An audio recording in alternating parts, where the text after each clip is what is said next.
Now, the third step. It's a store that doesn't have a door, that you don't even know exists.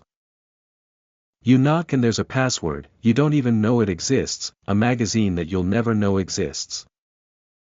There's a market, there's a product, there's advertising that's unique and exclusively aimed at the third step. Totally transparent and invisible to the rest.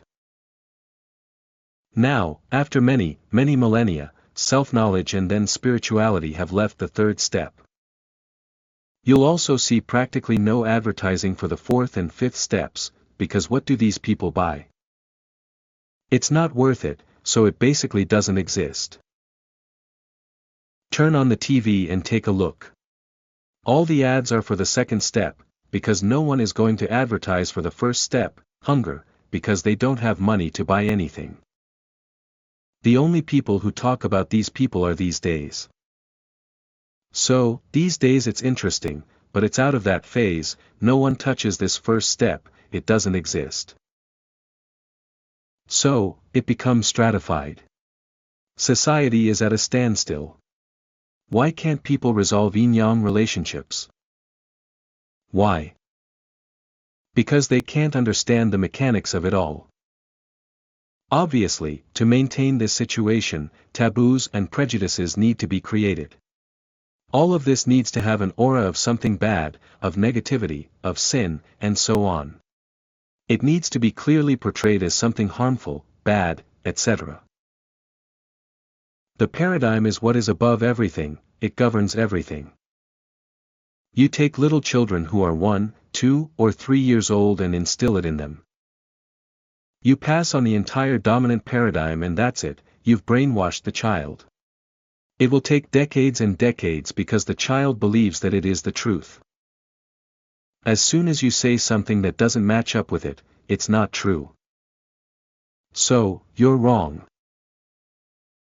That's the paradigm. Everyone is told what is right, good, etc., especially when our God is in agreement with our paradigm, because he was the one who dictated our paradigm, so if you don't have this paradigm, you are an infidel and should be eliminated, because you are against it. This generates all these religious wars, do you understand? For simple territorial convenience. There are couples who have been living together for 40 years, not married, everything is fine and peaceful and loving, they decide to legalize it. Let's go to the notary's office. As soon as they signed the documents and went home, hell broke loose. The simple act of signing a notarized document dissolved the marriage, the relationship, the love, everything. 40 years. I'm talking about a real case. All they had to do was sign it and it was over. What did signing a paper do to that person's brain, which destroyed the entire formula of dopamine, serotonin and endorphins? It's a ritual, do you realize? That's an archetypal ritual. It's an archetype. So, when you do that, it's associated with so many problems that it breaks the entire formula that was creating the feeling with that person, just the fact of signing. It can last for 2 more years, or it can last for 1 day. It's power, it's also the power of the archetype, but it's also power. The paper saying that you now have power, authority, dominion over the other person, that's a problem, because it means that you bought the pass, it's yours. That expression is too complicated to form the formula, serotonin, endorphin, dopamine, etc. See, human beings are territorial, they are biological beings that seek to control and mark territories all the time. Anything that changes his vision, that his territory is being threatened, circumscribed, anything, he will rise up against it, he will fight against it, even if it is unconsciously. That is why people come home and no longer understand each other, after 40 years of doing well. Because as a matter of principle, this person will fight against the dominance of others. There is no way to escape these biological issues, because we are beings of biological evolution. All these rules of evolution are engraved in us with iron and fire. So, when you say, let's legalize it, you need to carefully evaluate what this means in someone else's mind. Because there may be people who succeed in this legalization and the other person ends up falling. How do you escape the second step? By abandoning this frantic search to solve the second step, remember. Collapse of the wave function, everything you pay attention to increases, where you put your focus increases, the observer chooses reality, he defines what the electron will do, we choose ourselves. There's something called the Zeno effect, if you focus on the atomic decay of the atom. That's why you can't think about a car and keep imagining it all the time, because otherwise, no car will appear in your life. You need to think and let go.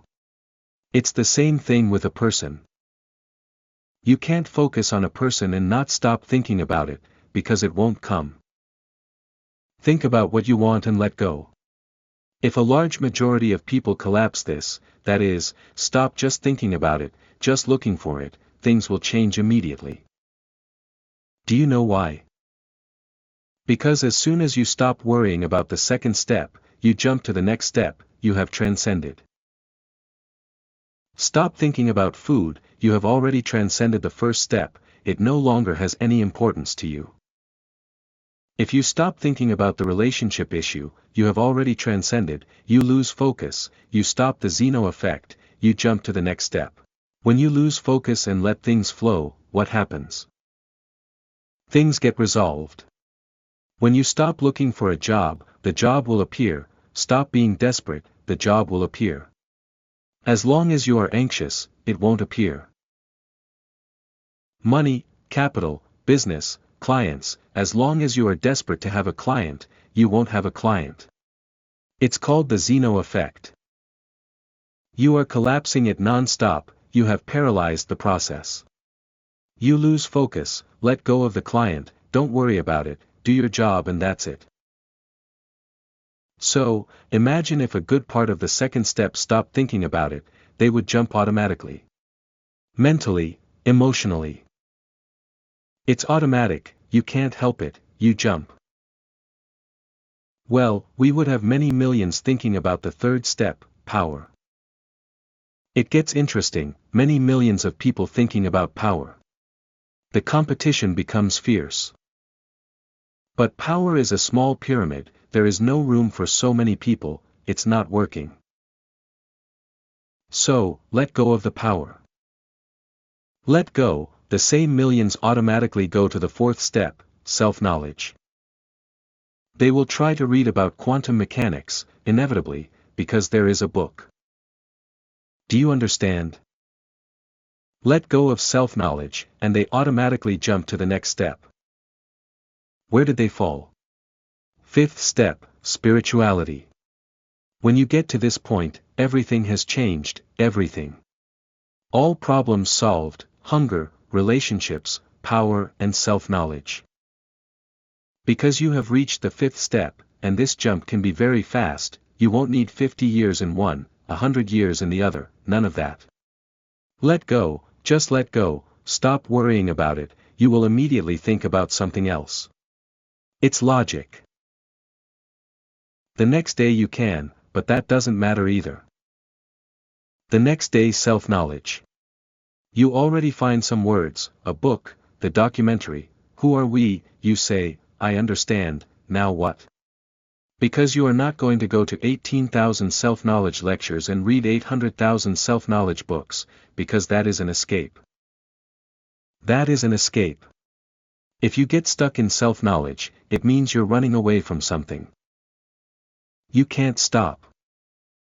Go back. Oh, I don't have a boyfriend. I'm going to attend a lecture. Maybe I'll meet someone at the lecture. It's difficult. There aren't many men at the lecture, but you never know. It's a possibility. Something's wrong, because you can't keep taking 18,000 esoteric courses. I know the area, it's all horizontal, it never goes beyond that, that's not the way to go. Self-knowledge comes quickly. If you pick up a book, you evaluate the references and in 6 months you've already swallowed everything and already know what you want. You don't need 30 books on a subject. You read Amit Goswami and that's it, forget it, it's over, you learn. That's it. When you reach the fifth step, it is the level at which you manifest reality itself, because if you unify yourself with the whole, you begin to manifest the reality you want, without worrying about it. Pay attention to the details, you won't worry about the second step because the whole provides, remember? It manufactures gamma-ray bursts without stopping, protons, neutrons, electrons, molecules, livers, hearts, lungs, people, yin-yang without stopping. Go to a maternity hospital today and take a look at how many people are in the nursery. They are born without stopping, it's an assembly line, or you can go to the website. There is a website that gives the population of the earth in real time, it already discounts the dead, they are born without stopping. Without stopping. Therefore, the supply of people is guaranteed. There will be no shortage of people at all, neither yin nor yang. You need to get rid of this neurosis, let it go, there is plenty. You will say there is none. It is a disaster. It's a disaster because of the paradigm, precisely because of that you can't let go of the problem, you need to stop worrying about it. That's it, you've gone up and, at the last level, you control your reality. That's what the physicist Fred Alan Wolf says, you create your own reality, he was the one who coined that expression. He's a quantum mechanics physicist. By seeing how the observer affects the experiment, he drew all these conclusions.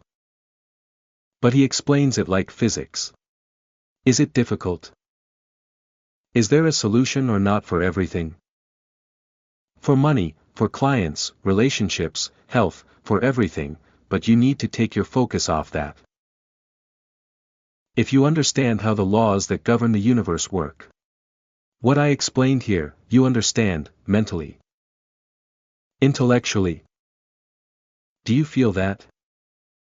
You need to incorporate this knowledge, there's no point in thinking about the car, no car will come. You only thought about the shape, you need to believe that the car is in the garage, without ever opening the garage door. That's for a handful of people these days.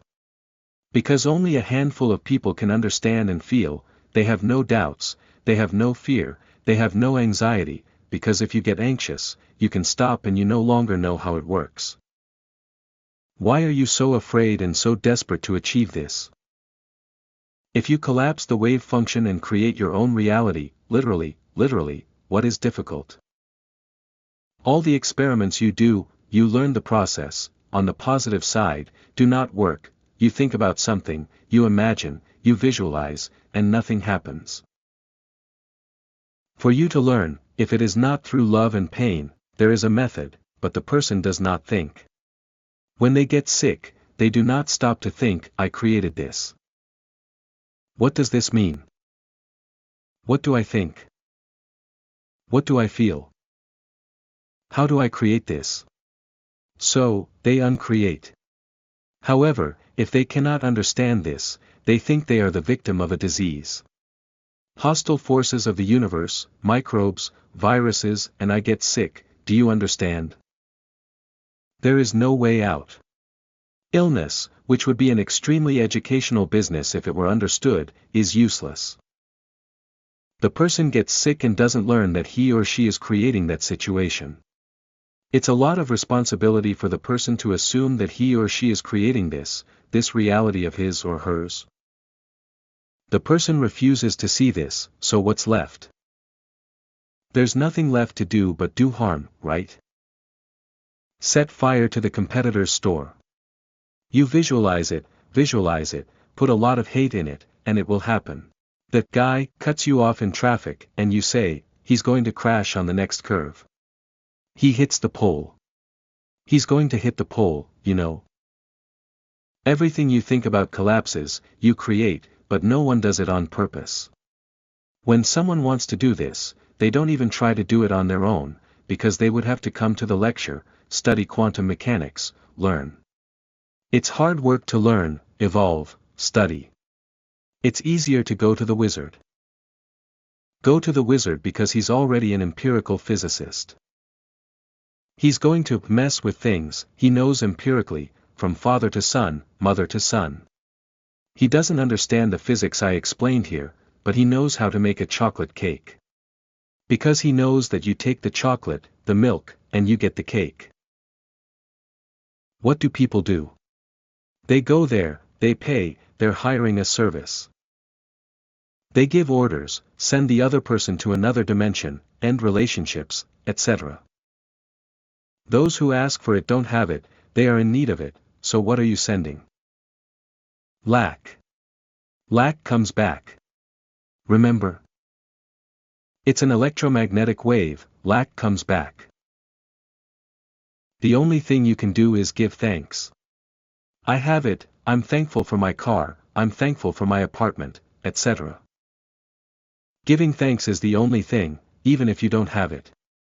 So, you trust. You can't want it either, because wanting it is also in the future. You need to put it in the present tense. And your radio is broadcasting lack, it goes back to lack. It goes back to the same lack. This gratitude has to be 24 hours a day, 7 days a week, 30 days a month, 365 days a year, year after year. While the car doesn't come, you keep giving thanks and don't open the garage door to look at the car. Will it not come? You ruined everything. When in doubt, it is cancelled, because you send the form goes to a higher dimension, starts to aggregate matter in it, and returns to this dimension to be materialized. It is coming. As long as you keep giving thanks, it keeps coming, it takes time. Remember, it's a chemical, atomic formula. The moment you suspend belief, you suspend the collapse of the wave function, it undoes itself. It only works while you're collapsing. The observer is watching and creating that reality. The moment he stops watching and giving thanks, it disappears, it all starts over again. So, it's very simple and extremely powerful, because you can manifest, literally, whatever you want. The crux of the matter is, where are you going to learn something like this? Where? Where are there 30 or 40 people? 50, 80?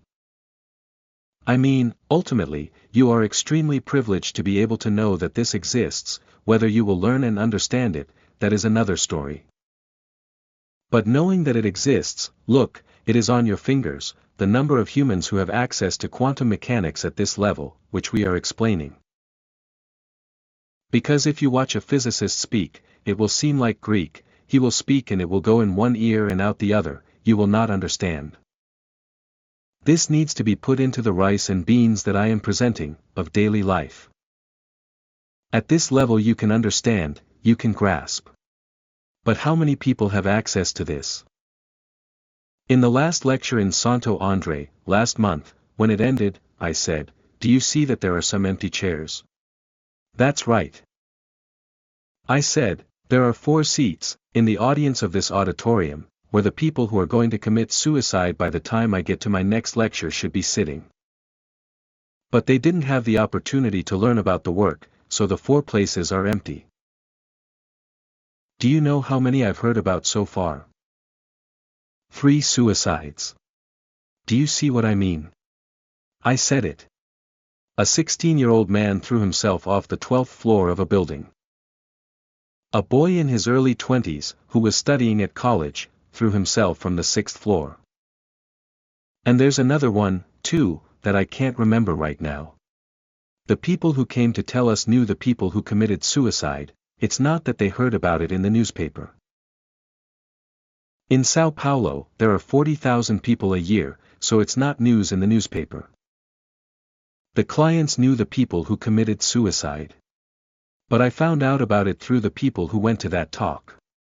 Isn't that really complicated? If you know someone who is depressed and is suicidal, and you don't tell them that there's a solution, that's very critical. We're not talking about a singer's CD or a movie. We are talking about something that will make a difference, unless you don't believe it, unless the person doesn't believe that knowing quantum mechanics will reverse the person's depression. Increasing dopamine, endorphins, serotonin is just a matter of working on the frequency that increases the production of all of these. The brain produces all of these because you think in a certain way. The thought you have causes the neuron to release the substance into the synapse. It produces the substance according to the thought you have. If you change the thoughts you have, you change the production of the substance and increase dopamine, serotonin, everything increases, depression is over. Who is using the tool here? Don't you feel a difference in energy and mood in the first month? I'm stronger, more confident, more self-esteem, don't you feel that? Yes, that's a feeling, an emotion, but the counterpart down here, what is generating all this emotional response in you, biochemically? It's dopamine, serotonin, and endorphin. So, for you to feel strong, creative, assertive, proactive, etc., what did I have to do? Change the way you think so that you produce the substance. That's how you feel. It's a chemical product that your brain produces. It's not some magic that Hélio did and now I've lowered his creativity, lowered his self-esteem, you know. An abstract thing, an abstract concept that I passed on to him and now he has self-esteem. It's nothing like that. The thing is much simpler. It increases the production of dopamine through a frequency that entered and it changed the way of thinking, because the frequency uses archetypes. So, it changes the way of thinking and it produces everything and that's it, it's over, resolved. And this can be used for anything, any objective, any result. Imagine, now if you know this and it doesn't work. Quantum mechanics has enormous implications, because of this, because after you understand the process, it becomes difficult and problematic, to ignore it. I don't even want to know about his problem, I'm not interested, you know. That's what you say when you're in Newton's physics. He's there, and I'm here, I have nothing to do with him. But when you understand quantum mechanics and understand that everything is entangled, that the two waves are intertwined, all the time. It doesn't matter if he goes home, points to a person in the audience, he can get on a plane and go to China, we are entangled anyway. When your boyfriend or girlfriend goes to the States, to Europe, wherever, and you still don't feel the connection with that person. Even though you're 8,000 kilometers away. Even though you're 10,000 kilometers away. And your children, don't you feel the connection? Something happened and you don't know that something happened to your child. Well, in the book Intertwined Minds by Dean Radin, there are several such examples. What does this mean? That the entanglement continues, no matter how far apart people are from each other, they remain connected. So how can you ignore all this? You can't ignore it. It means that the responsibility of understanding quantum mechanics is astronomical. Your life changes anyway when you understand it. And if your life changes, the world changes, because it's a cascade effect, right? It's one that changes, 2, 4, 8, 16, 32, 64, 128, 256, it would change quickly. There is a solution for everything and very quickly, but it depends on people having knowledge. Quickly, but it depends on people having knowledge. One single concept needs to be understood in order to start the change. There is no matter, there are only waves. Everything is waves. From there, everything can be changed and resolved in an instant, easily, because the wave responds immediately. Always giving thanks. You can never put a lack, and you can't lose focus, stop giving thanks. It's not that you're going to keep giving thanks non-stop, because the universe can't work either. You give thanks and let go. There's no point in going there and saying a million thanks. It's just one thank you, because if you have to say 10, you won't believe, you won't trust, right? You come and say to me, Hélio, can you do something for me? 3 minutes pass and she asks, Hélio, can you do that thing for me? I'll answer, as soon as you stop asking questions, I can do what you want. It's the same thing, until you stop giving thanks, nothing can happen either. A single request. But for this you need to have faith, because you will make a single request, turn your back and that's it, it's resolved. Don't talk about it anymore. But, do you have to reinforce it every day? You don't need to reinforce anything. Do you understand the formulas? You write it down on paper 400 times. You don't need any of that. It's just once that you thanked. It's done, it will come anyway, if you believe. That's why the Japanese ideogram, opportunity and growth are the same. It's the same, right? You can think that it's a crisis, a disaster, or you can think that it's an opportunity for growth. Audience, so, there's no such thing as the wrong person. Professor Hélio, no. There's no such thing as the wrong person. There's no such thing as a complementary person. You see, it only creates endorphins, serotonin, dopamine, etc., on the good side. On the good side, on the love side. On the other side, you lose dopamine, serotonin and endorphins. You lose them, that's why you go down the drain. So, on the side of love, the substance can only be formed if the stimulus that is being passed on, the feeling, the emotion, is of love, then it is forming in you, otherwise, there is no way. Now, why is it the wrong person? Is he short, chubby or bald? These are concepts, prejudices and taboos, etc. This is a human creation, the universe is working. The person appears with absolute certainty, but if you put in place countless criteria that prevent it, oh well. But it works, it worked. So, this thing about the wrong person is extremely relative, it is a human concept. The fact that someone was the means, that is, the one who created all this substance, all this biochemistry, this feeling, can only happen if that person is doing you good. Because if he is doing you harm, that person takes all these substances from you. It is what has been conventionally called, whether literary or not, or metaphorically, a vampire, vampirism. You have contact with a person, end the conversation and you are exhausted, because the person has sucked everything out of you. This exhausted, what is it? All the neurotransmitters and hormones and everything you lost.